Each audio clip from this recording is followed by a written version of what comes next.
أعوذ بالله من الشيطان الرجيم. بسم الله الرحمن الرحيم.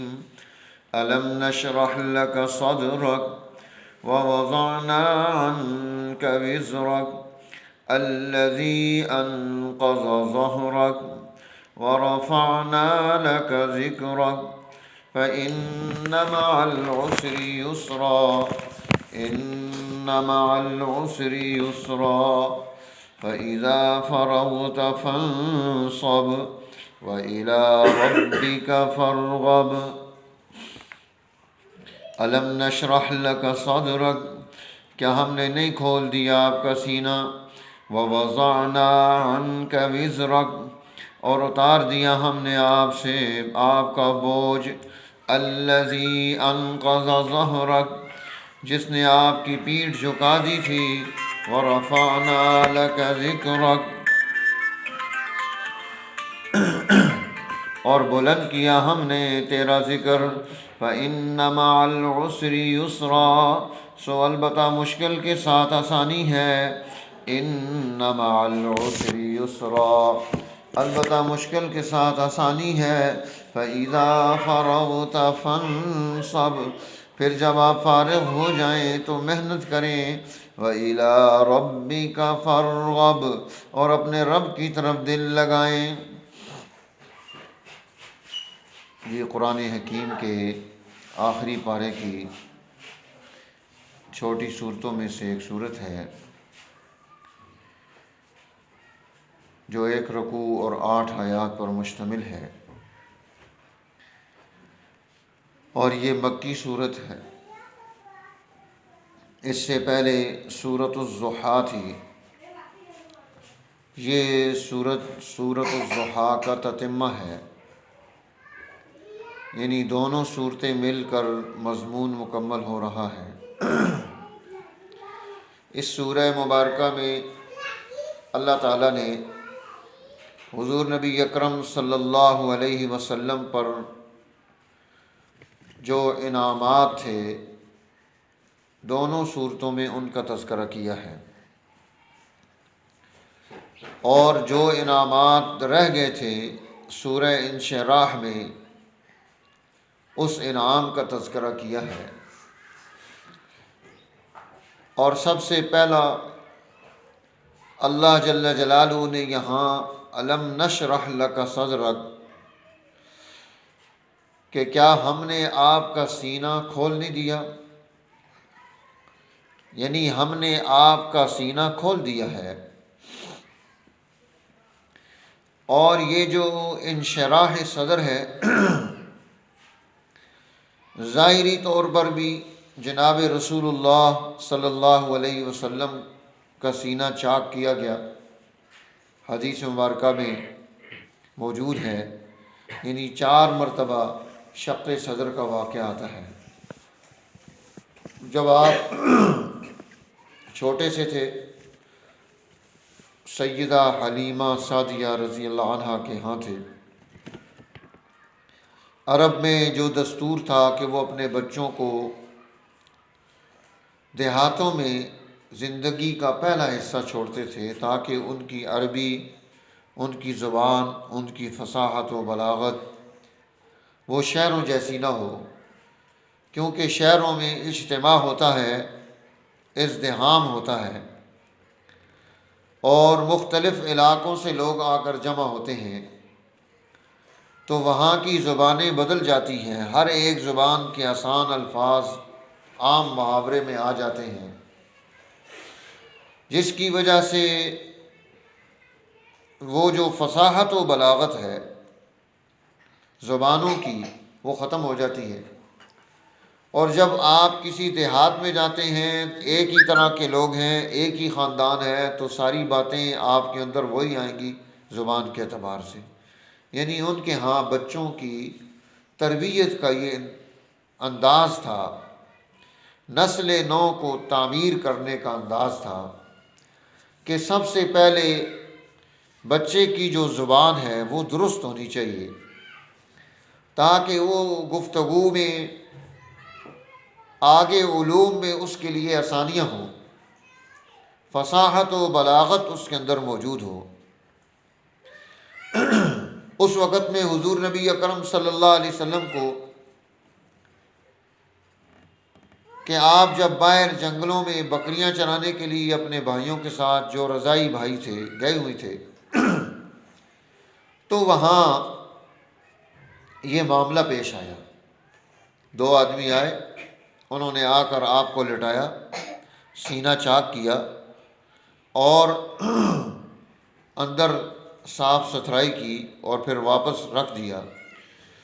اب یہ جو دوسرے بھائی تھے رضائی، حضرت حلیمہ کے بیٹے، یہ بھاگے گھر کی طرف، آ کر ماں کو بتایا کہ ہمارے بھائی کو کسی نے مار دیا ہے۔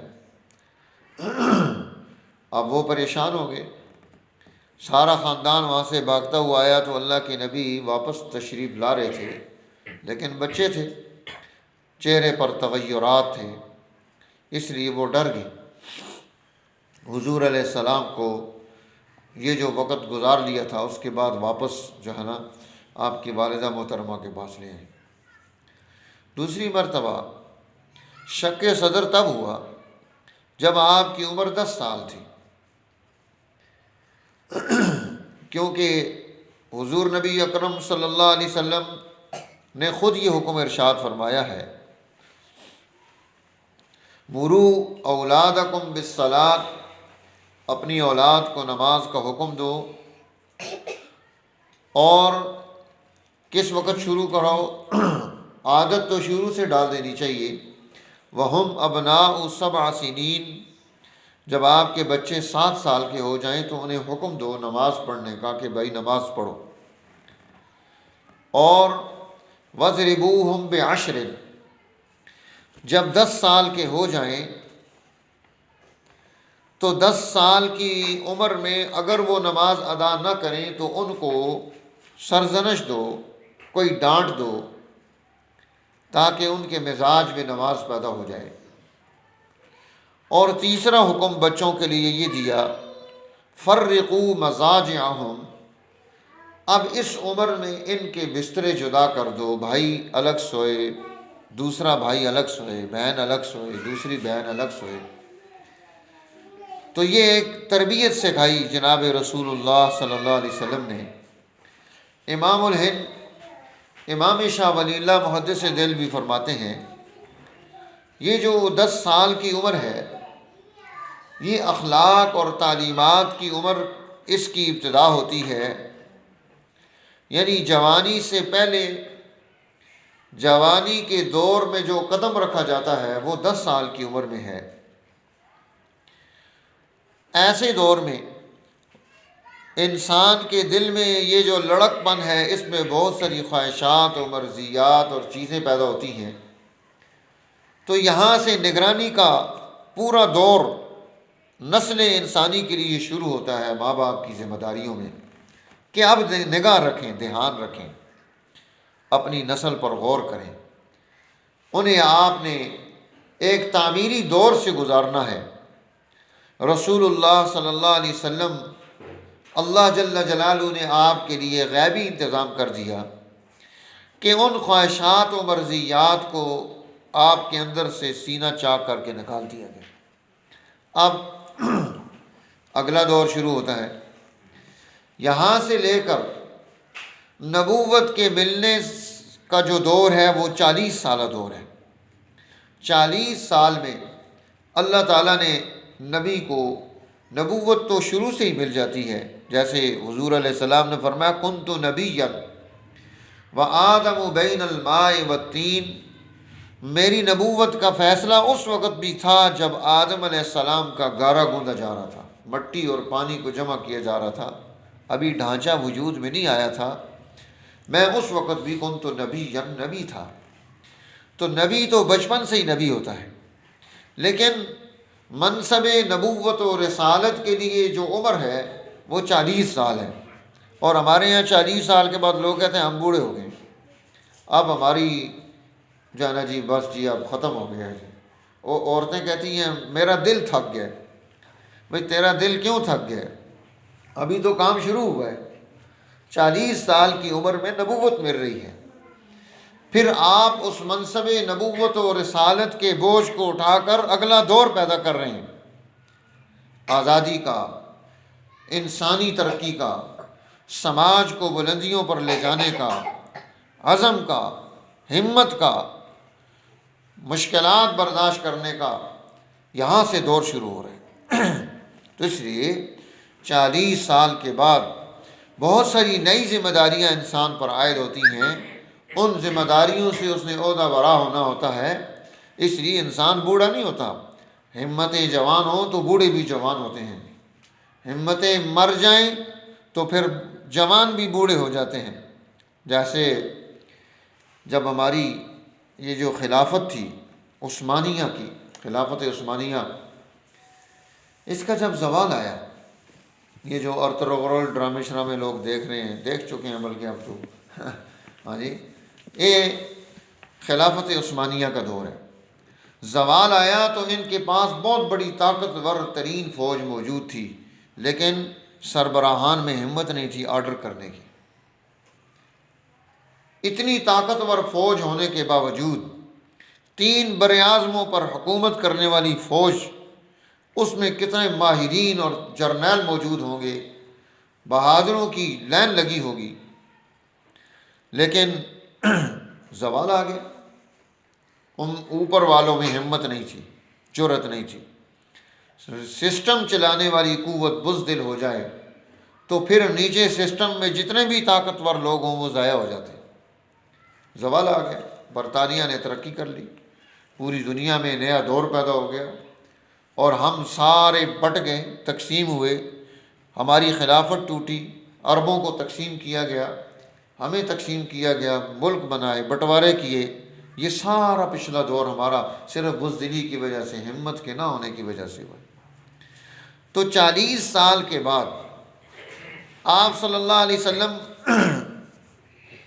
حضرت ام ہانی کے گھر میں ہیں، وہاں سے آپ کو کعبہ میں لایا جاتا ہے، اور 2 آدمی ہیں، آپ فرما رہے ہیں انہوں نے میرا سینہ چاک کیا، اندر سے دل کو نکالا، لیکن کوئی خون نہیں نکلا، اور پھر اس دل کو جنت سے تشتری لائے تھے، ٹرے لائے تھے، اس میں رکھا، پھر اس کو دھویا زمزم کے پانی سے، اور اس کے بعد اس میں ایمان اور حکمت کو بھر کے اسے واپس وہاں فٹ کر کے آپریشن مکمل ہو گیا۔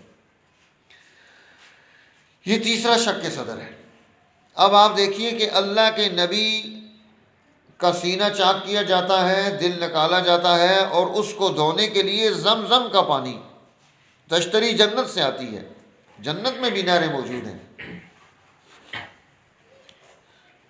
اور جنت میں بہت کچھ ہے، لیکن وہ جو دھونے کے لیے پانی استعمال کیا گیا وہ زمزم ہے۔ ہمیں اللہ تعالیٰ نے بڑی عظیم نعمت زمزم کے پانی کی دی ہے۔ اب تو سائنسدان یہ کہتے ہیں کہ اگر آپ زمزم کے پانی کے زمزم کا تھوڑا پانی کسی پانی میں ملا دیں تو سب کے اندر زمزم کی خوبی پیدا ہو جاتی ہے۔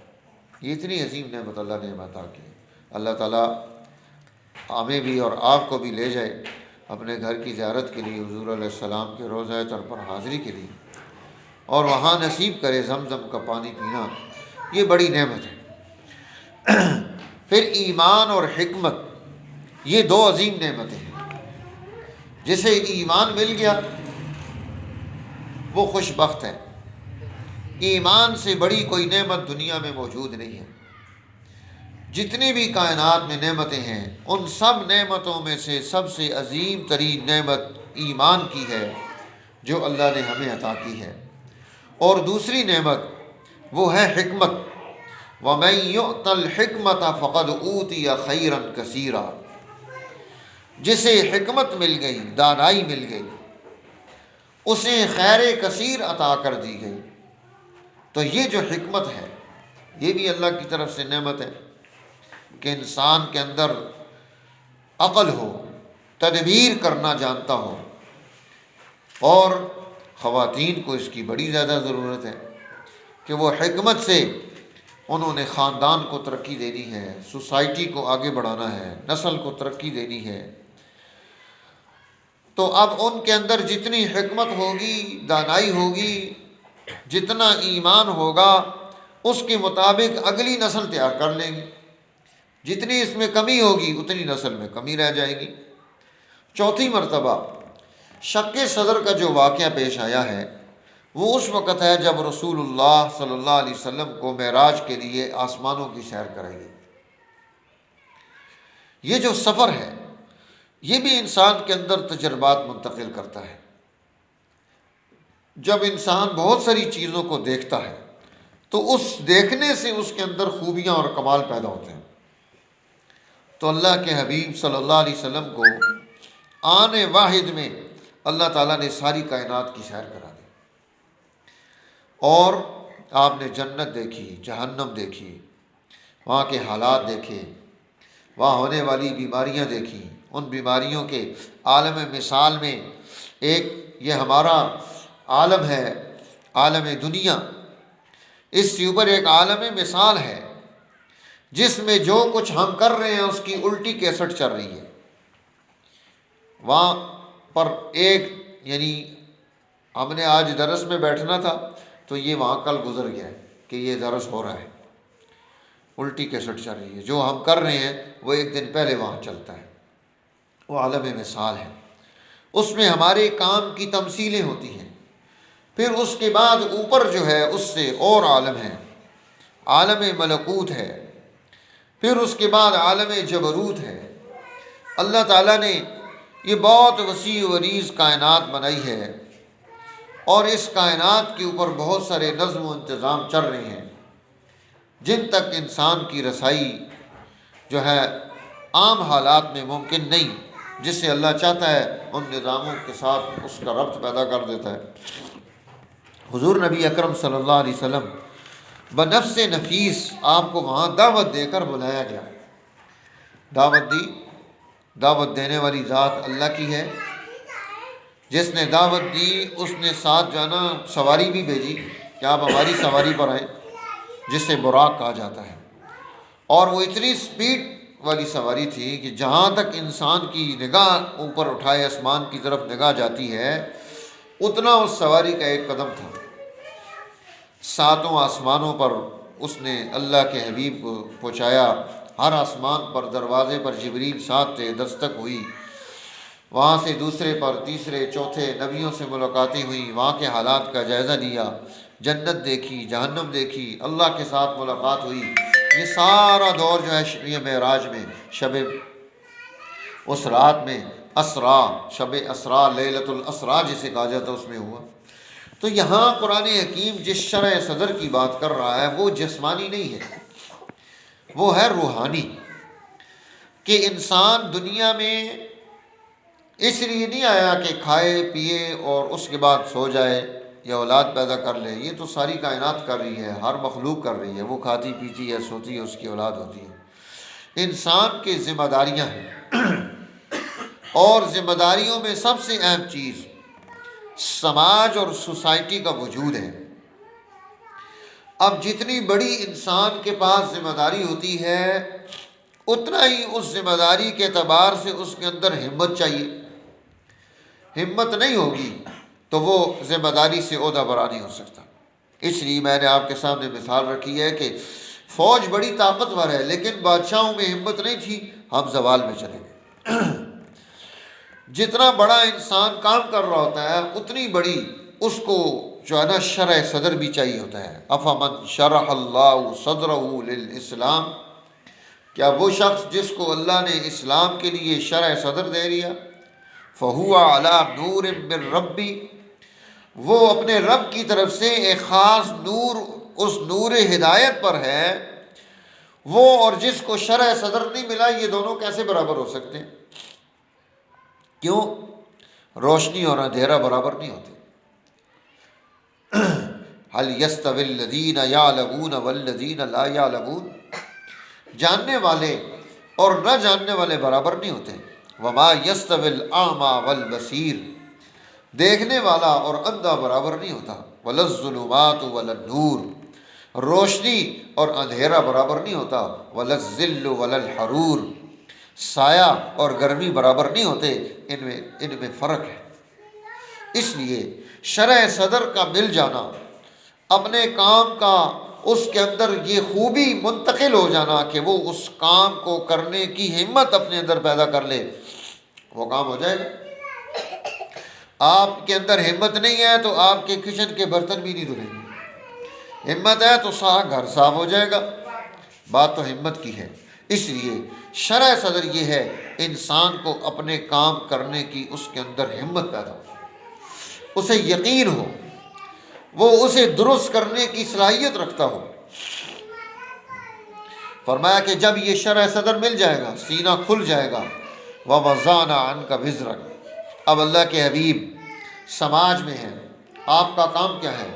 آپ نے سماج کو ترقی دینی ہے، آپ نے سوسائٹی بنانی ہے، آپ نے معاشرہ وجود میں لانا ہے۔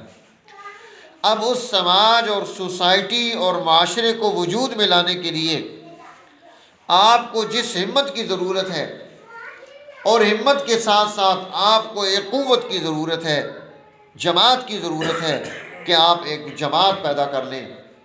اور دنیا میں سب سے مشکل کام انسانوں کو کسی نظریے پر اکٹھا کرنا ہے۔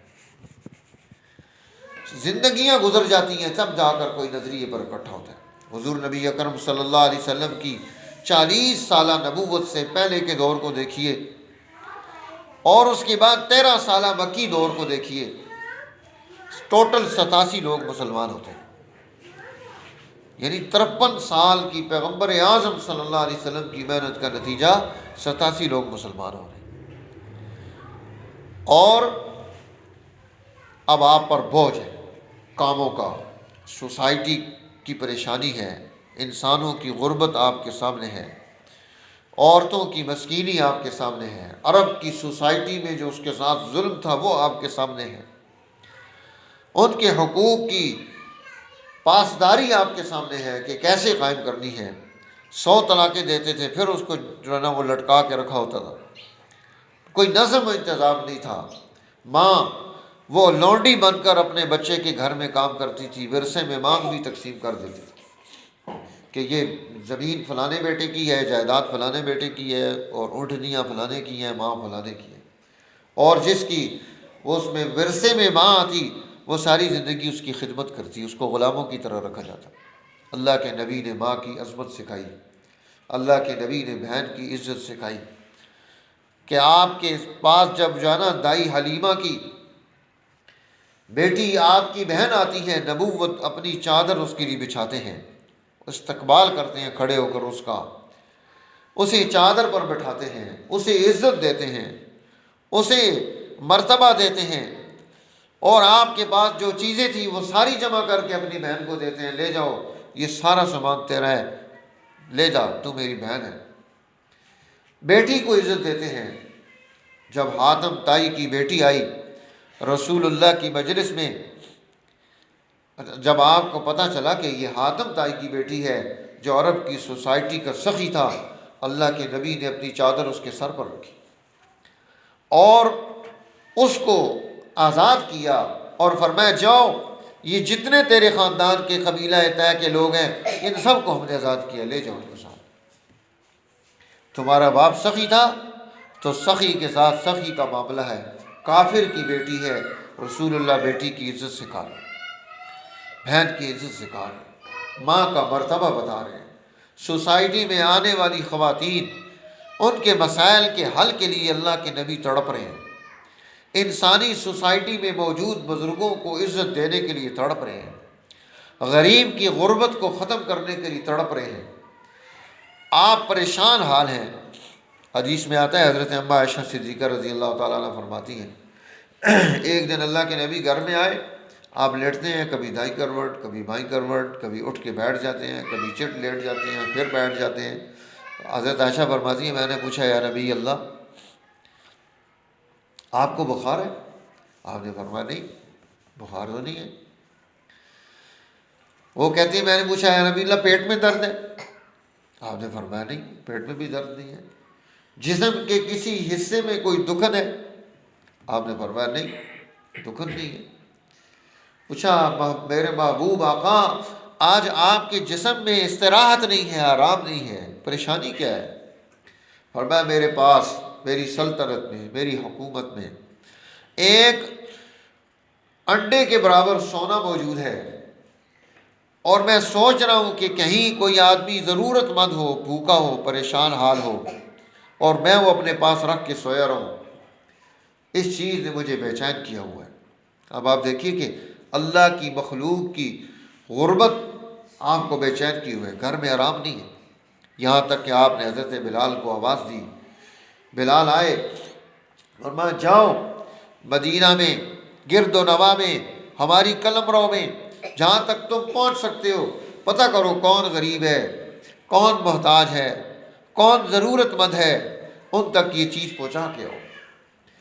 حضرت بلال رات کو جاتے ہیں، ساری رات لوگوں کو تلاش کرتے ہیں، انہیں وہ مال تقسیم کرتے ہیں، تقسیم کر کے صبح کے وقت میں آ کر آواز دیتے ہیں، یا نبی اللہ، آپ کی دی ہوئی جو میرے پاس وہ دولت تھی میں نے اس کو تقسیم کر دیا ہے۔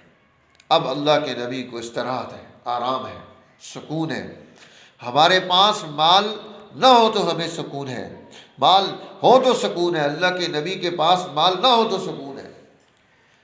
آپ سوسائٹی میں آپ کی محنت کے نتیجے میں ایک آدمی بھی ایسا نہیں رہا جس کا گھر آباد نہ ہو، جس کے گھر میں پریشانی ہو۔ ہر گھر کی پریشانی کو دور کرنے کی آپ نے اپنے اندر وہ ہمت، وہ شرح صدر انسانی سوسائٹی کو ترقی دینے کا جماعت کے اندر منتقل کیا۔ فرمایا وَوَضَعْنَا عَنْكَ وِزْرَكَ الَّذِي أَنقَضَ ظَهْرَكَ، آپ کے اس بوجھ کو اب ہم نے آپ سے ہلکا کر دیا۔ کیسے ہلکا ہوا؟ اب وہ بوجھ ابو بکر نے اٹھایا ہے، سوسائٹی کی خبر گیری کا بوجھ عمر نے اٹھایا ہے، سوسائٹی کی ترقی کا بوجھ عثمان نے اٹھایا ہے، علی نے اٹھایا ہے، اور اسی طرح ام المؤمنین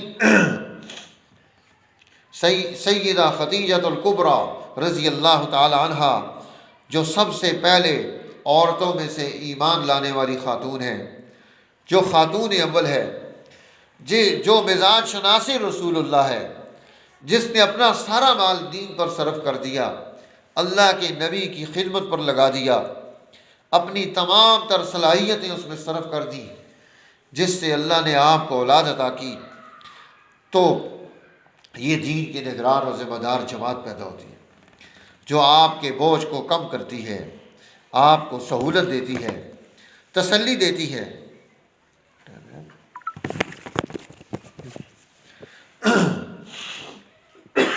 اب جب انسان یہ کام کر لیتا ہے، فرمایا وَرَفَعْنَا لَكَ ذِكْرًا، اب آپ کا ذکر بلند ہو گیا، اللہ کے حبیب کا ذکر بھی بلند ہو گیا، اور دنیا میں جو آدمی حق کے لیے اس طرح سے محنت کرے گا، چاہے مرد ہو چاہے عورت ہو، اس کا ذکر اسی طرح سے بلند ہو جائے گا، اسے ایسے ہی مرتبے ملیں گے، اسے ایسے ہی مقام ملے گا۔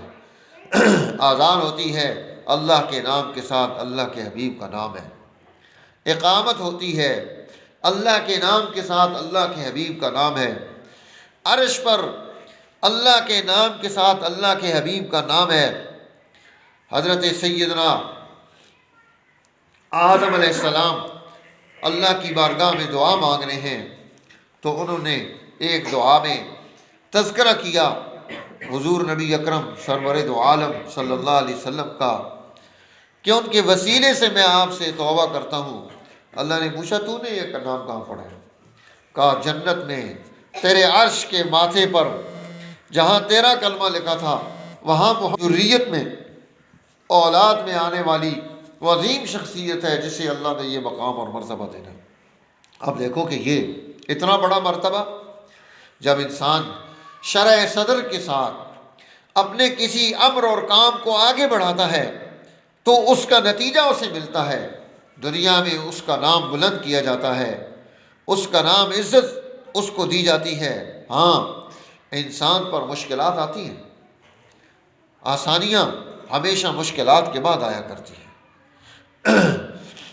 جب مشکلات آ جائیں تو مشکلات سے انسان کو ڈرنا نہیں چاہیے، مشکلات سے گھبرانا نہیں چاہیے، بلکہ صبر کے ساتھ، ہمت کے ساتھ، جرأت کے ساتھ ان مشکلات کا مقابلہ کرنا چاہیے، اور مقابلے کے لیے ضروری ہے کہ آپ سب سے اہم چیز عدم تشدد ہے کہ آپ نان وائلنس پر چل کر مقابلہ کر رہے ہیں۔ جذباتی ہو کر کسی کو گالیاں دے دینا، بدتمیزی کر دینا، یہ کوئی کمال کی بات نہیں ہے۔ مشکلات کا دور آتا ہے، ہر فرد پر آ سکتا ہے، ہر خاتون پر آ سکتا ہے، اور بالخصوص جب شادیاں ہوتی ہیں، نئے گھر میں انسان جاتا ہے، وہاں مشکلات زیادہ ہوتی ہیں۔ اب وہاں اس کا شرح صدر، وہاں اس کی ہمت، وہاں اس کا نان وائلنس، اور وہاں اس کی تدبیر کا درست ہونا، اگلے دور کو قائم کرنے کے لیے، زندہ کرنے کے لیے اب اس نے وہاں ہمت سے کام کرنا ہے۔ اس لیے فرما فَإِنَّ مَعَ الْعُسْرِ يُسْرًا، یاد رکھو ہر عسر کے بعد یسر ہے، اور اس بات کو 2 مرتبہ ارشاد فرمایا اِنَّ مَعَ الْعُسْرِ يُسْرًا، ہر عسر کے بعد اللہ تعالیٰ اس کو کیا کرتا ہے؟ یسر عطا کر دیتا ہے۔ تو ہم نے آنے والی اس پریشانی اور سختی، اس میں ہم نے اپنے آپ کو رنج میں نہیں مبتلا کرنا، حوصلہ نہیں چھوڑنا۔ اب دیکھو یہ سورت ہمیں کیا سکھاتی ہے؟ سکھاتی یہی ہے، جب بھی آپ پر کوئی مشکلات آئے علم نشرح کو سامنے رکھیں۔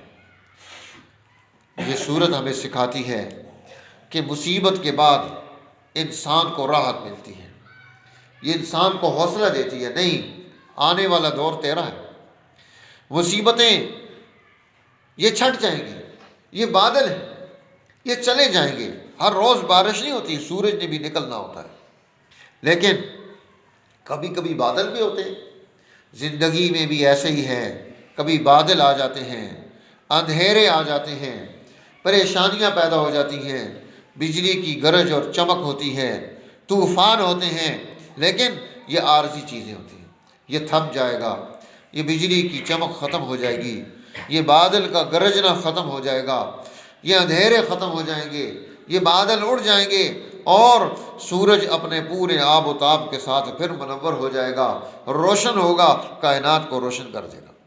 اس لیے لیکن جو اس میں گھبرا جائے، جو دل توڑ دے، جو اللہ کے فضل کو بھول جائے، جو اس وقت میں حکمت و دانائی کو چھوڑ دے، غلط فیصلے کر دے، تو نتیجہ کیا ہوتا ہے؟ پریشانیاں ہی پریشانیاں،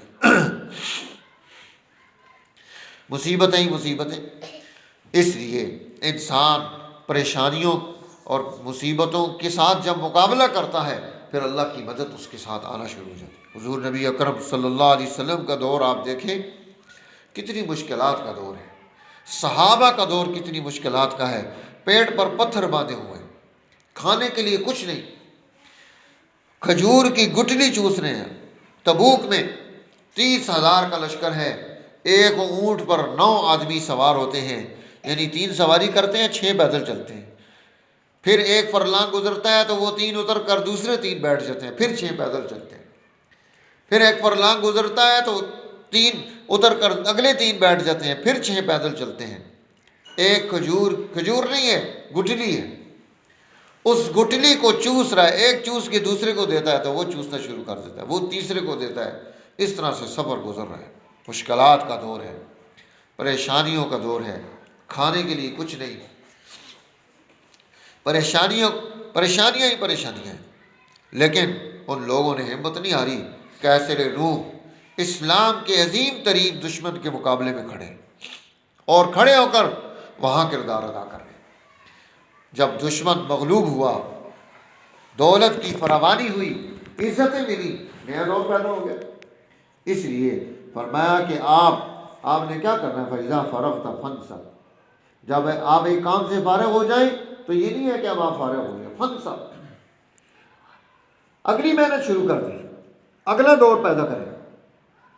آپ دیکھیں کہ ایک بچی تیار ہوتی ہے، جب وہ ماں بنتی ہے تو پھر اب ماں کے لیے اس بچی کی شادی کے بعد نیا کام شروع ہو جاتا ہے۔ پہلے اپنے بچوں کو سنبھال رہی تھی، اب اس کے ساتھ ساتھ اپنی اولاد کو بھی سنبھال رہی ہے۔ اس بچی کا بھی خیال رکھنا ہے ماں نے، اس کی ضرورتیں بھی پوری کرنی ہیں، اس کے مسائل بھی حل کرنے ہیں۔ اپنے گھر میں بچی آئی ہے، شادی ہو کر بیٹا، تو اس کا بھی خیال رکھنا ہے۔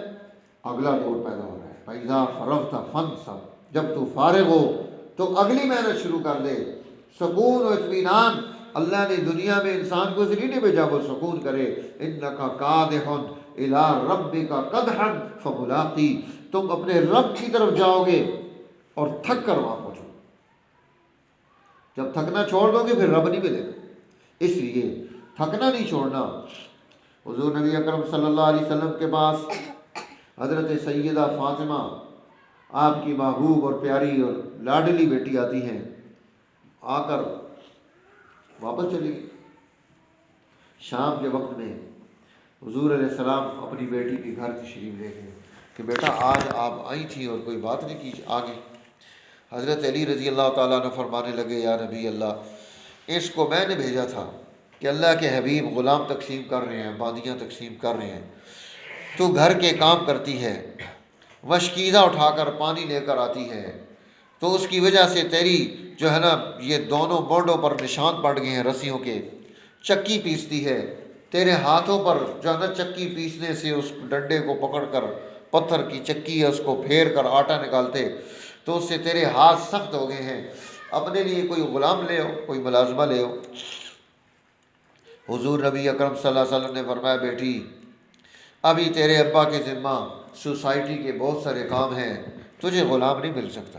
دیکھو یہ ہے نبوت، اپنے گھر میں آسانیاں نہیں۔ آج بندہ حکمران بنتا ہے تو سب سے پہلے اپنے گھر میں سہولتیں لے کر آتا ہے۔ اللہ کے حبیب بیٹی کو کیا سکھا رہے ہیں کہ بیٹا ابھی میرے ذمہ سوسائٹی کے غریب مسکین اور محتاج لوگوں کی بہت ذمہ داریاں ہیں، میں نے ان کو پورا کرنا ہے، اور ہاں تو تھک جاتی ہے تو میں تجھے تیرے تھکنے کا جو ہے وظیفہ بتا دیتا ہوں، جب تو یہ کر لے گی تو تیری تھکاوٹ دور ہو جائے گی۔ وہ کیا وَإِلَىٰ رَبِّكَ فَارْغَب، اپنے رب کی طرف دل لگانا ہے۔ جب آپ تھک جائیں تو اپنے رب کی طرف دل لگانا ہے۔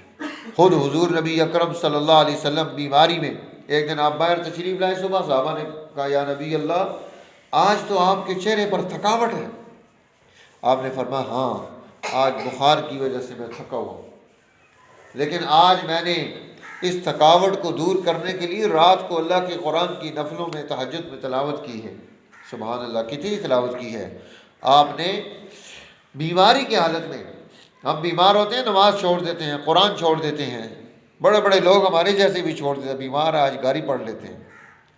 ہاں جی، عورت سارا دن کھڑے ہو کے کام کرتی ہے، نماز کا وقت ہے کہتی تھکی ہوئی ہوں، بیٹھ کے پڑھ لیتی ہے، کچن میں کھڑے ہو کے کام کرتی ہے، نماز بیٹھ کے پڑھ لیتی ہے۔ اللہ کے نبی فرما رہے ہیں جب میں بیمار ہوں تو میں نے اپنی بیماری کا حل کیا نکالا ہے؟ اللہ کا قرآن بیماریوں اور مصیبتوں کا حل ہے۔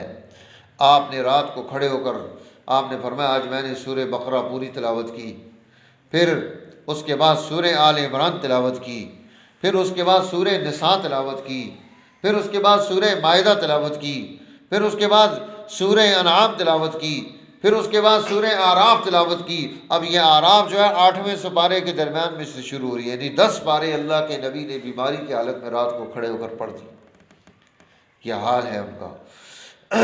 اور اپنی بیٹی کو کیا سکھا رہے ہیں وَإِلَىٰ رَبِّكَ فَارْغَب، جب تو تھک جائے تو اب تیری تھکاوٹ کا حل تیرے رب کے پاس ہے۔ کیا کر اے میری بچی، جب رات کو تو بستر پر جائے سونے سے پہلے سبحان اللہ 33 مرتبہ، الحمدللہ 33 مرتبہ، اللہ اکبر 34 مرتبہ پڑھ لیا کر، تیرے سارے دن کی تھکاوٹ دور ہو جائے گی۔ دیکھو کتنا، اسے تسبیحات فاطمی کہا جاتا ہے۔ آپ خواتین بھی عادت بنائیں، جب دن بھر کے کام کاج سے فارغ ہو جائیں تو فارغ ہونے کے بعد اِلیٰ ربک فارغب ہے، اپنے رب کی حضور میں حاضر ہو۔ اب یہ پڑھیں، جب انسان سبحان اللہ پڑھتا ہے تملؤ ما بین السماء والارض، زمین اور آسمان کے درمیان کے سارے خالی کلا کو سبحان اللہ نیکیوں سے بھر دیتا ہے۔ سبحان اللہ نیکیوں سے بھر دیتا ہے۔ سبحان اللہ غرس فی الجنہ، سبحان اللہ ایک مرتبہ کہہ دو تو جنت میں ایک درخت لگ جاتا ہے۔ بولو سبحان اللہ۔ جب آپ سبحان اللہ پڑھیں گے، الحمدللہ پڑھیں گے، لا الہ الا اللہ پڑھیں گے، اللہ اکبر پڑھیں گے، صبح اٹھیں تو تیسرے کلمے کا ورد لازمی کریں، اللہ کی حمد و ستائش سے صبح ہو، رات کو سونے سے پہلے پھر یہ تسبیحات پڑھے، اللہ کی عظمت، اس کی طرف رغبت اور شوق کے ساتھ رات کا افتتاح ہو رہا ہو تو دیکھو زندگی میں برکتیں آتی ہیں نہیں آتی، ساری تھکاوٹیں دور ہو جائیں گی، ساری پریشانیاں حل ہو جائیں گی۔ اللہ کے ساتھ انسان کا جتنا تعلق پیدا ہوتا چلا جاتا ہے اتنا انسان کامیابی کی طرف آگے بڑھتا چلا جاتا ہے، اور جتنا اللہ سے تعلق ختم ہوتا ہے ناکامی آنی شروع ہو جاتی ہے۔ اس لیے اور آپ خوش قسمت ہیں جس نے گھر میں جھاڑو لگایا، پونچھا لگایا، برتن دھوئے، کھانا تیار کیا، ہر ایک چیز پر اسے صدقے کا ثواب مل رہا ہے۔ ہر ایک لقمہ جو آپ کے بیٹے کے منہ میں گیا آپ کو صدقے کا ثواب ملا، آپ کی بیٹی کے منہ میں گیا آپ کو صدقے کا ثواب ملا، کسی مہمان کو کھلایا صدقے کا ثواب ملا۔ یہ اللہ کی طرف سے نعمت ہوتی ہے، انسان کو پریشان نہیں ہونا چاہیے، پریشان نہیں ہونا چاہیے، اور اللہ کی طرف رغبت اور رجوع ہو، اللہ کی طرف شوق اور محبت ہو تو انشاءاللہ زندگی میں خیریں جمع ہو جائیں گی۔ اب جب ہم شرح صدر کے ساتھ، درست حکمت کے ساتھ، صحیح رائے اور تدبیر کے ساتھ دین کے اس کام کو اختیار کریں گے تو انشاءاللہ اس کی برکتیں آنا شروع ہو جائیں گی۔ اچھا، اب آپ کو ایک اور مزے کی بات بتاؤں۔ جس آپ کے بچے یا بچی کو سبق یاد نہ ہوتا، وہ آپ کو گلہ دے کہ ماما یاد ہی نہیں ہو رہا ہے، یہ یاد کر کر کے تھک گئی ہوں، یاد نہیں ہوتا، بیٹا آ کے کہ یاد کر کے گیا ہوں پیپر میں ذہن میں نہیں آ رہا تھا۔ یہ جو صورت ہے پینسل کے ساتھ، جو کچی پینسل ہوتی ہے بچے لے کے جاتے ہیں، پراٹھے پر اس کو لکھیں الم نشرح لک صدرک سے لے کر وإلی ربک فرغب، اور اپنے بچے کو بچی کو وہ کہہ کہ اس پر میں نے صورت لکھ دیا، اب یہ تو پورا پراٹھا کھا لے۔ جو بچی اور بچہ اس کو کھائے گا، نظر نہ بھی آ رہا تو کوئی حرج کی بات نہیں ہے، صرف پینسل سے اوپر لکھ دیں اور پھر وہ پراٹھا اسے کھلائیں، اور انشاءاللہ اس کی برکت سے اس کا سینہ کھلنا شروع ہو جائے گا، اس کی چیزیں بھی یاد ہوں گی، برکات بھی آئیں گی۔ اللہ تعالیٰ ہم سب کا یہاں آنا قبول و منظور فرمائے، اور دین کا شرح صدر ہمیں نصیب فرمائے، قرآن حکیم کی برکات سے ہمیں استفادہ نصیب فرمائے، تاکہ ہم دنیا میں بھی سرخرو ہوں اور آخرت میں بھی سرخرو ہوں۔ وآخر دعوانا الحمدللہ رب العالمین۔ کوئی بات پوچھنی ہے تو پوچھ سکتے ہیں۔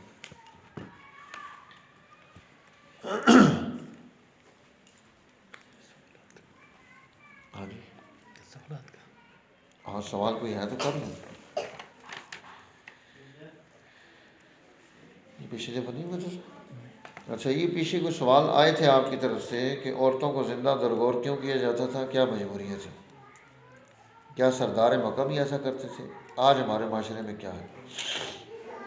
دیکھیں کہ عورتوں کو جو درگور کیا جاتا تھا یہ غیرت کی وجہ سے، جب سوسائٹی غلط ہوتی ہے تو وہاں غلط قانون بن جاتے ہیں، تو عرب کی سوسائٹی میں یہ غلط قانون بن گیا تھا کہ وہ اپنی بچیوں کو زندہ دفن کر دیتے تھے۔ ایک صحابی رسول اللہ کی مجلس میں ہے کہ یا نبی اللہ، میں نے 300 سے زائد بچیاں جو ہیں ان کو خرید کر ان کو میں نے سنبھالا، انہیں عزت دی، ان کی شادیاں کرائیں، کہ ان کو جب وہ دفن کرنے لگتے تو میں وہاں پہنچ جاتا کہ یہ میرا اونٹ لے لو، 2 3 اونٹ دے کر میں ایک بچی لیتا، لاکھوں روپے نہیں لگ جاتے میرے۔ اس طرح میں نے 300 سے زائد بچیوں کو درگور ہونے سے بچایا ہے، تو کیا مجھے بھی اس پر کوئی اجر ملے گا؟ اللہ کے حبیب صلی اللہ علیہ وسلم نے فرمایا کہ اس سے بڑا اجر اور تو کیا چاہتا ہے کہ اللہ نے تجھے اسلام جیسی عظیم نعمت عطا کر دی، ایمان کی دولت سے سرفراز کر دیا۔ اور یہ دیہاتوں میں زیادہ تھا، یعنی عرب کی سوسائٹی کا جو بڑا طبقہ تھا، جیسے ہاشمی ہیں اور یہ جو رسول اللہ کا خاندان ہے، اور یہاں کے جو خاندان تھے عرب، ابو بکر کا خاندان ہے، عمر کا خاندان ہے، ان خاندانوں میں یہ رواج نہیں تھا، یہ باہر کے خاندانوں میں، دیہاتوں میں اس کو انہوں نے رواج دیا ہوا تھا۔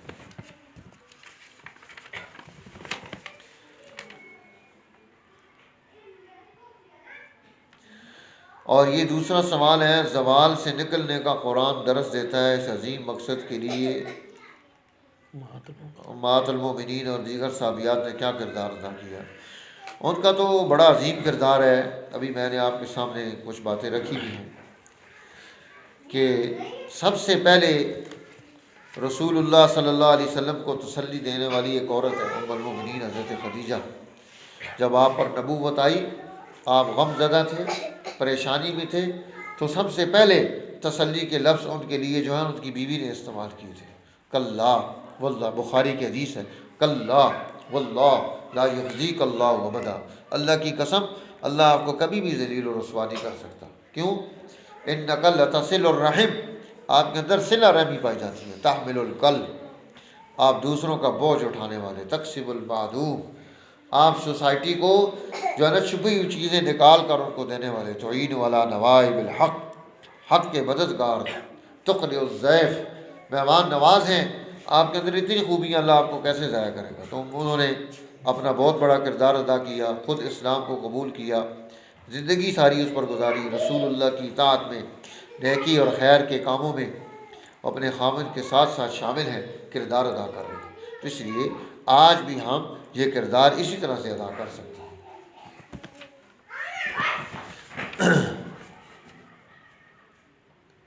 لڑکیوں کا جو حفظ ہے اس میں کوئی حرج کی بات نہیں ہے اگر وہ سنبھال سکیں، کیونکہ خواتین ان کا مہینہ چھوٹا ہوتا ہے. اصل مسئلہ یہ ہوتا ہے نا کہ 21 دن کا 22 دن کا مہینہ ہوتا ہے، تو اس لیے وہ جو روٹین نہ رہے تو پھر بندہ پڑھ نہیں سکتا.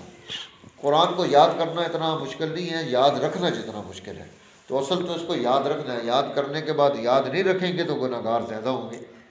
لیکن اس ڈر سے آپ بچے کو قرآن ہی نہ پڑھائیں، یہ غلط بات ہے. اور صبح جو لوگ نہیں اٹھتے وہ صحت مند نہیں ہوتے. رات کو جلدی سونا اپنی بھی عادت ہونی چاہیے، بچوں کی بھی ہونی چاہیے. اور صبح سویرے اٹھنا، کیونکہ صحت کے اعتبار سے یہ چیز بہت اہم ہے. جو بچے لیٹ اٹھیں گے تو وہ بیمار ہوں گے، جو لیٹ سوئیں گے تو وہ بیمار ہوں گے. صبح جو ہے آپ کا جو یہ سسٹم ہے سانس کا، یہ صبح اٹھ کر ہی صحیح ہوتا ہے، درست ہوتا ہے. صبح جو لوگ نہیں اٹھتے ان میں بیماریاں پیدا ہیں. ہارٹ کی پرابلم، صبح نہ اٹھنے والوں کو ہارٹ کی پرابلم ہوتی ہے، اور اس طرح کے مسائل آتے ہیں. ہمارے پاس جو ہے نا ہمارا دواخانہ بھی ہے، تو وہاں جو لوگ واقعات میں آتے ہیں تو ہم ان کو جو بہت ساری رہنمائیاں دیتے ہیں ان میں سے یہ بھی ہے کہ وہ صبح اٹھیں اور اٹھ کر صبح واک کریں، سیر کریں، تاکہ صحت اچھی ہو. جن کو شوگر ہے اور ان لنگڑے لولے نہیں ہیں تو ان کی شوگر ٹھیک ہو سکتی ہے چلنے پھرنے سے. تو بچوں کو تو اس کی عادت ڈالنی چاہیے تاکہ ان کا مزاج ہو صبح اٹھنا، نماز ادا کرنا، وضو کرنا. اس سے انسان کو صحت ملتی ہے، پھیپھڑے تکڑے ہوتے ہیں، سانس کی بیماریاں پیدا نہیں ہوتی ہیں. یہ جو سانس پھولنا ہے، سانس چڑھ جانا ہے، دمہ ہے، اس طرح کی بیماریاں جو سوئے رہتے ہیں ان کو پیدا ہو جاتی ہیں. تو اس لیے اپنی عادت میں یہ چیزیں ڈالنا یہ تو بہت اچھی عادت ہے. اللہ تعالیٰ ہمیں نصیب کرے. اور کوئی کوشچن ہے تو وہ بھی پوچھ دیں، لکھ کر دے دیں.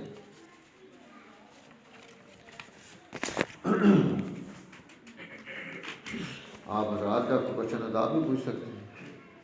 اعتبار سے یہ جو چیزیں ہیں یہ انسانی سوسائٹی اور سماج کو یعنی خراب کرنے کے لیے اس وقت میں بڑی پلاننگ ہے. تو جتنا ہم اس سے بچیں گے اتنا فائدہ ہوگا.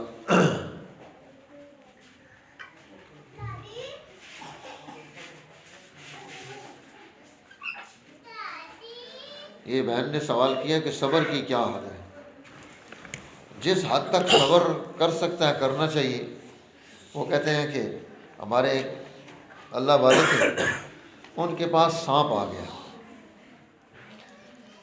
بیعت کرنے کے لیے کہ مجھے بیعت کر لیں. انہوں نے کہا بھائی تو میں بیعت نہیں کرتا. انہوں نے کہا مہربانی ہوگی بیعت کریں.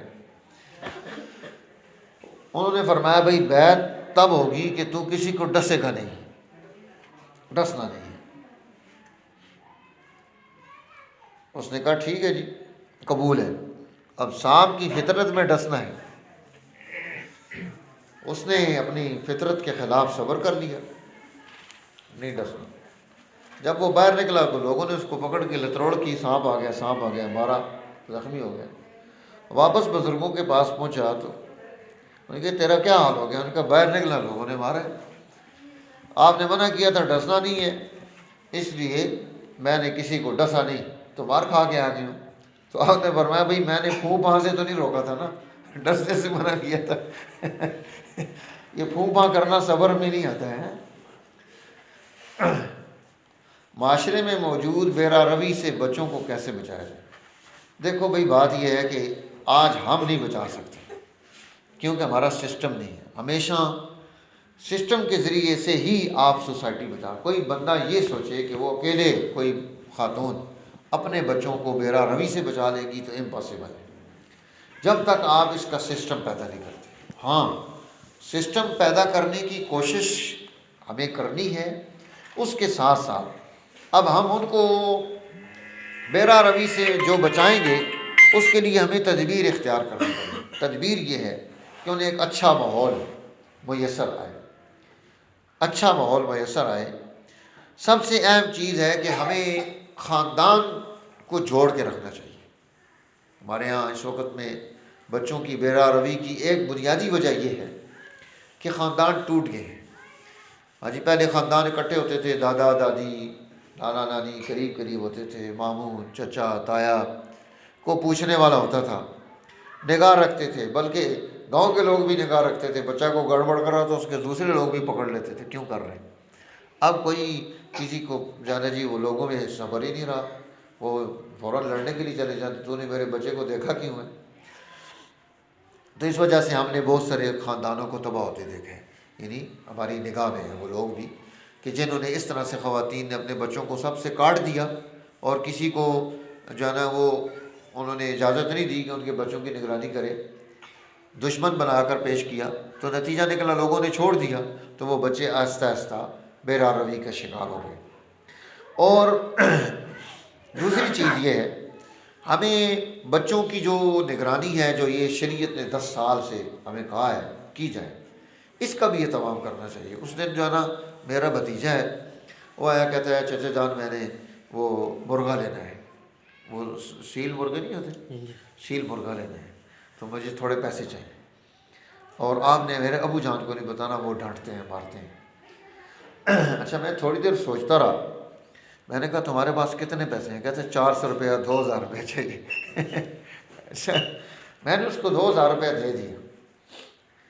تو کہتا ہے میرے ابو جان کو نہیں بتانا. میں نے کہا یہ پابندی نہ لگاؤ کہ کسی کو بتانا ہے نہیں بتانا، لیکن آپ کو کوئی کچھ نہیں کہے گا، آپ جاؤ خرید کر لے آؤ. تو کہتا ہے میں اس کو بڑا کروں گا، بیچوں گا، پھر آپ کو پیسے دے دوں گا. میں نے کہا اچھا چلو کوئی بات نہیں.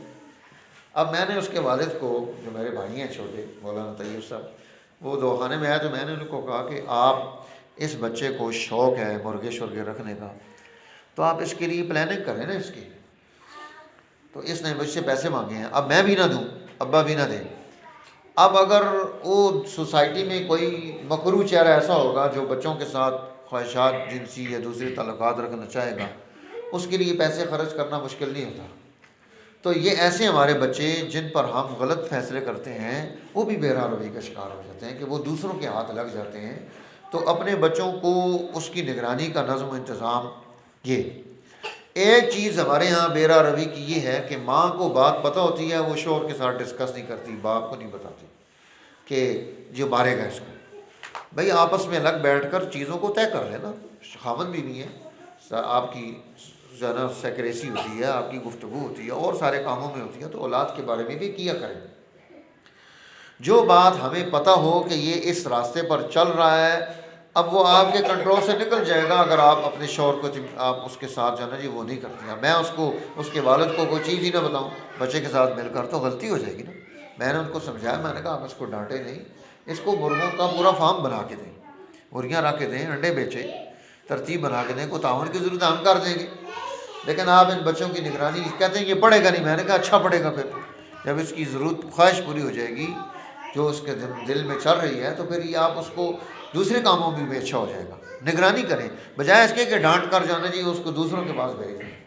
تو اس طرح سے ہم اپنی سوسائٹی کو بیرا روی سے بچا سکتے ہیں.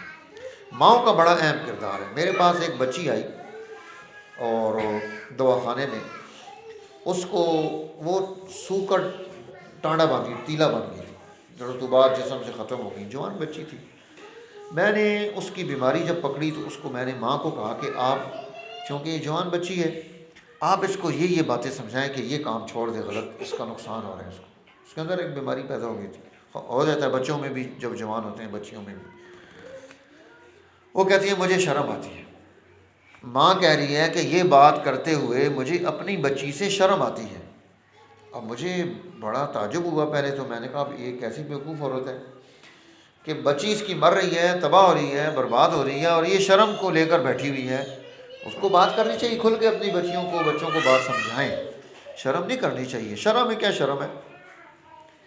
اچھا میں نے کہا اب تم نہیں کرتی تو پھر مجھے کرنا پڑے گا۔ اب میں نے طب کی ایک جانا کتاب تھی، اس میں سے کچھ چیزیں میں نے فوٹو کاپی کروائیں، اور اس میں جو بیماری اس کی لکھی ہوئی تھی اس کے مطابق اس کے کیا کیا نقصانات ہیں، کیا اس سے آپ کو ہو رہا ہے، وہ میں نے اس کو دیا۔ میں نے کہا بیٹا یہ پڑھو، اور پڑھ کر جو نا آپ نے مجھے اس کی تفصیل بتانی ہے، پھر میں آپ کو علاج بتاؤں۔ اس نے پڑھا، پھر اس نے ایگری بھی کیا میرے سے یہ کام ہو رہا ہے، اور میں جانا جی اب مجھے علاج بتائیں۔ پھر میں نے اس کو رطوبات پیدا کرنے کے لیے الوے شلوے چیزیں بتائیں کہ یہ چیزیں آپ کھائیں۔ ماشاء اللہ اب اس کی شادی بھی ہو گئی ہے، بچے بھی ہو گئے ہیں، آتی رہتی ہے، ماں سنگال آتی ہے تو ہمارے پاس آتی بھی ہے، ملاقات کے لیے بھی آ جاتی ہے۔ تو اس طرح سے ہمیں بیرار روی کو سمجھنا بہت ضروری ہے۔ اور خاتون جو ہوتی ہے، آپ ماں ہیں، بہن ہیں، آپ کو یہ باتیں آپ کے سامنے آتی ہیں تو آپ کو ان کو ڈسکس کرنا چاہیے، اپنے شوہر سے ڈسکس کریں، ڈرنے کی کیا بات ہے؟ ایک غلطی ہو گئی ہے، کوئی مسئلہ آ گیا ہے، کوئی چیز پیدا ہو گئی ہے تو اس کا حل نکالنا چاہیے، اور یہ حل تب ہی نکلے گا کہ جب خاوند بیوی سر جوڑ دیں گے۔ اولاد کو تو ہم نے ایک اچھا سماجی فرد بنانا ہے سوسائٹی کا، تو تب ہی ہو سکتا ہے کہ دونوں مل کر کام کریں، دونوں کی ذمہ داری ہے۔ تربیت اور تعلیم جیسے ماں کی ذمہ داری ہے، ایسے باپ کی ذمہ داری ہے۔ تو ہم اپنی نسل پر نگاہ رکھیں، اور نگاہ رکھ کے ان کو جو ہے وہ اچھا ماحول فراہم کریں، تو انشاءاللہ پر بہت ساری چیزوں سے ہم بچتے رہیں۔ اگلا سوال یہ ہے کہ قرآن پاک کی تلاوت دل میں کر سکتے ہیں یا آواز بلند ہی مقبول ہوگی؟ دیکھو کہ اللہ تعالیٰ جو ہے نا وہ نحن اقرب الیہ من حبل الورید، وہ حبل الورید سے بھی زیادہ قریب ہے، جو شاہ رگ ہے، جس سے رگ حیات ہے۔ تو ہم جو اب میرے پاس حفظ کے بچے پڑھتے ہیں، ہمارا ادارہ ہے تعلیمات شرعیہ واں میں، بچے بھی ہیں، بچیاں بھی ہیں، علم میں، حفظ میں، باقی کاموں میں بڑے لوگ بھی آتے ہیں۔ مغرب عشاء کے بعد ہم ترجمے کی کلاس بھی کرتے ہیں۔ تو یہ جو ہم بچوں کو زور لگاتا ہے اونچا پڑھو، اونچا کس لیے پڑھاتے ہیں؟ جیسے ہمارے حضرت ہیں ذکر اونچا کرتے ہیں، ذکر کرنا عبادت ہے، اونچا یا آہستہ کرنا عبادت نہیں ہوتا۔ قرآن پڑھنا عبادت ہے، اونچا یا آہستہ عبادت نہیں ہے، پڑھنا عبادت ہے۔ باقی ہم اونچا کیوں پڑھاتے ہیں؟ حافظوں کو کنسنٹریٹ، ان کی توجہ کامل رہے۔ آپ جب آہستہ پڑھ رہے ہوں گے تو شیطان کا حملہ آپ پر ہو جائے گا، اس لیے تھوڑی سی آواز ہونی چاہیے، کہ اتنی آواز ہو کہ آپ کے کان میں کم از کم آواز آ رہی ہو کہ آپ کیا پڑھ رہی ہو۔ اور باقی اونچا جو ہے نا یہ اس لیے پڑھایا جاتا ہے کہ توجہ کامل رہے۔ ہم حافظوں کو بہت اونچا پڑھاتے ہیں، اونچا پڑھو اور اونچا پڑھو، میری اپنی عادت بھی ہے، وہ مجھے امی جان منع کرتی تھی، اللہ تعالیٰ کی مغفرت فرمائے، اب ادھر تیرے سینے درد ہوسی تو ساری دھڑی اونچا قرآن پڑھ لے۔ تو ہماری عادت چونکہ حافظوں کی ہوتی ہے ایسی، ہم اونچا ہی پڑھتے ہیں۔ تو باقی یہ عبادت نہیں ہے، عبادت قرآن پڑھنا ہے، چاہے آہستہ پڑھیں چاہے اونچا پڑھیں۔ معاشی ذمہ داریوں کے بعد ادارے کو وقت دے کر گھر کے لیے کس طرح سے مینج کیا جائے؟ یہ کوئی اعتراض ہے یا کیا ہے؟ گلا لگتا ہے سر، کوئی گلا ہو گیا؟ جو گڑبڑ کریں وہ بتائیں، اس کے کان کھینچیں گے اگر آپ کا تعاون نہ کریں، ٹھیک ہے نا؟ دیکھیں کہ معاشی ذمہ داریوں کے بعد ہم نے سوسائٹی کو، ادارہ جو ہے یہ سماج کے لیے ایک نئی ٹیم کھڑی کر رہا ہے، باشعور لوگوں کا، نسل نو کی حفاظت کا۔ میں آپ کو بتاؤں کہ آپ خوش قسمت ہیں جن کی نسل جو ہے نا وہ دین پر لگی ہوئی ہے۔ لوگ ہماری منتیں کرتے ہیں ہمارے بچے کو آپ اپنے ساتھ لے جائیں، منتیں کرتے ہیں۔ وہ چرسیوں کے پاس بیٹھا ہے تو چرسی بن گئے، قرآن والے کے پاس بیٹھا ہوا ہے، ذکر والے کے پاس بیٹھا ہوا، تو خوش قسمتی آپ کی، آپ تو باہر نہیں نکلتی ہوں گی۔ ایک دن میں واکنڈ میں رات کو کوئی مجھے ضروری کام پڑ گیا، رات 1:30 بجے مجھے جانا پڑ گیا۔ یقین کریں میں جناب مہمان تھے تو ایک ہوٹل پہ ہم چلے گئے، رات کو 2 بجے ہوٹل اس طرح آباد تھا جیسے دن کے 12 بجے ہوتے ہیں، اور چائے، پراٹھے، انڈے، سارے نوجوان وہاں بیٹھے ہوئے ہیں، موبائلوں پہ لگے ہوئے ہیں۔ اب وہ ان کو کوئی پوچھنے والا نہیں ہے، تو میں افسوس کر رہا تھا کہ کاش یہ قرآن سیکھتے، اور ان کے لیے ہم کو پلاننگ کریں کہ یہ یہاں بیٹھنے کے بجائے ہمارے پاس بیٹھیں۔ تو ہمارے پاس بیٹھیں گے تو دین سیکھیں گے، قرآن سیکھیں گے، سیرت طیبہ پڑھیں گے، اخلاق اعلیٰ ان میں پیدا ہوں گے۔ بچے نے تو باہر وقت دینا ہی دینا ہے۔ سارے مرد لوگ جو ہے نا جی وہ شام کو گھر سے نکل جاتے ہیں، اپنے دوستوں کے ساتھ گپے لگاتے ہیں 2 2 3 3 گھنٹے، بیکار کی۔ ہم اپنی نسل کو، ان دوستوں کو، ان کو دین پر کھڑا کریں۔ تو یہ خوش قسمتی ہے۔ اب وہ ساری رات 2 بجے تک بیٹھے ہوئے ہیں، اور وہ کیا کر رہے ہیں؟ کوئی گانے سن رہا ہے، کوئی فلمیں دیکھ رہا ہے، اور اس طرح کی لایانی باتوں میں لگے ہوئے ہیں، وہاں بیٹھ کر چائے شائے پی رہے ہیں اور کام کر رہے ہیں۔ تو یہ بھی نعمت ہوتی ہے۔ باقی گھر کو بھی مینج کرنا یہ بھی ہماری ذمہ داری ہے۔ مرد اور عورت دونوں مل کر اپنے گھر کو بھی مینج کریں، اس کی ضروریات، اس کے مسائل، اس کو درست کرنا۔ اس کے لیے دیکھیں آپ ڈیبیٹ کر سکتے ہیں، آپس میں گفتگو کرنی چاہیے، ڈائلاگ کرنا چاہیے۔ ہم تو سکھاتے ہی ڈائلاگ ہے، ڈائلاگ کریں، بیٹھ کر کسی بھی مسئلے پر ڈائلاگ کرنا چاہیے۔ تو انشاءاللہ ڈائلاگ اس لیے ہونا چاہیے کہ ہم مسئلے کا حل نکالیں، ضد کے لیے نہیں، ضد سے نقصان ہوتا ہے۔ سوتیلی ماں اور بیٹی کا، اس کے متعلق تھوڑا سا بیان۔ دیکھیں جی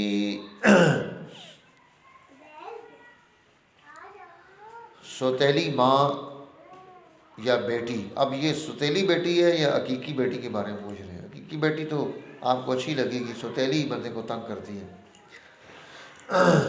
یہ جو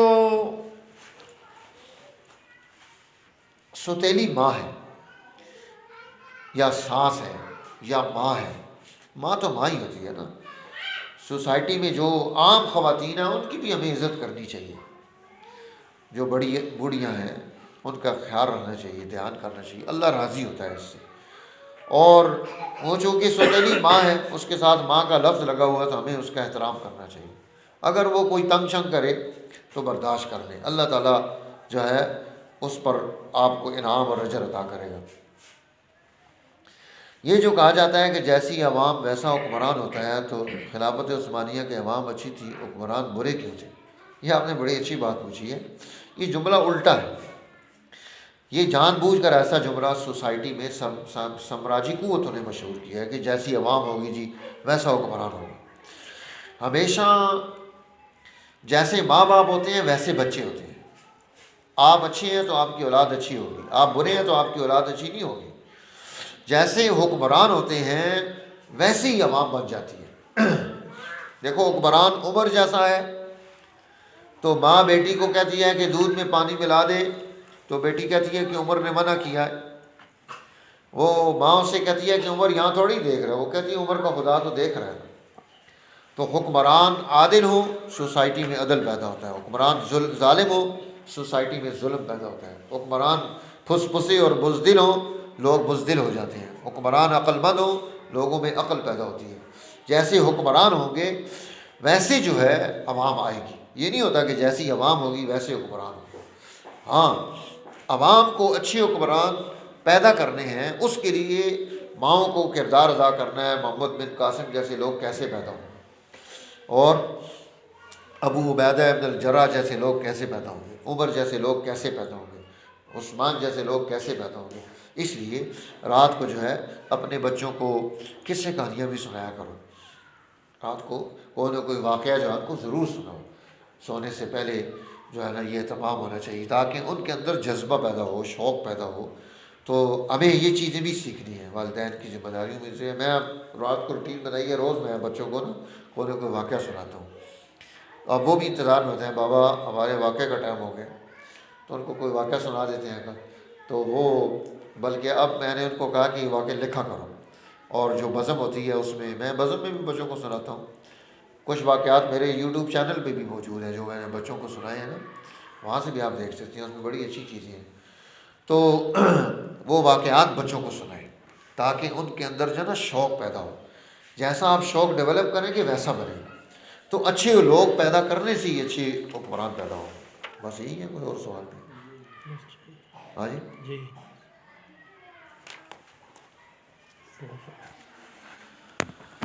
دعا کر دیں۔ اللہم صلی علی محمد عبدک ورسولک صلی علی المؤمنین والمؤمنات والمسلمین والمسلمات